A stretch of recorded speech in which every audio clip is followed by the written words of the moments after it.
ఉపాధి హామీ పనికి కాంగ్రెస్ పార్టీ మహాత్మా గాంధీ పేరు పెట్టింది. ఇది ఎంత పుణ్యమైన పథకం అంటే రాజశేఖర రెడ్డి గారు ముఖ్యమంత్రిగా ఉన్న రోజుల్లో ఏకంగా 1,10,00,000 జాబ్ కార్డులు ఉన్నాయట. అంటే కనీసం జాబ్ కార్డుకి ఇద్దరిని వేసుకున్న 2,25,00,000 మంది ఉపాధి హామీలో పనిచేశారు ఆ రోజుల్లో. అంత గొప్ప పథకం.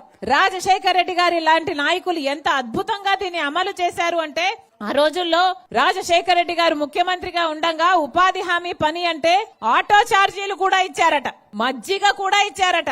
ఉపాధి హామీ పనికి వెళ్తే పక్క గ్రామంలో మొన్న ఒక ఆవిడ చెప్తుంది, అమ్మా మీ నానున్నప్పుడు రస్నా కూడా ఇచ్చారు అని.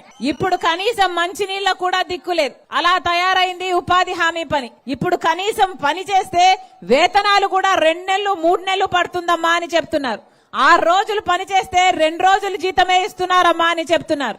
ఇంత దరిద్రంగా ఇంత హేనీయంగా తయారు చేశారు ఉపాధి హామీ పనిని. ఇది ఇప్పుడు మొత్తానికే ఎత్తేయాలని చూస్తుంది బీజేపీ. ఇది ఎక్కడి న్యాయమని అడుగుతున్నాం. బీజేపీ పార్టీ మహాత్మా గాంధీ పేరు పెట్టుకున్న ఈ ఉపాధి హామీ పనిని గండిగొట్టాలని చూస్తుంది అంటే ఇంతకంటే దుర్మార్గం ఉందా?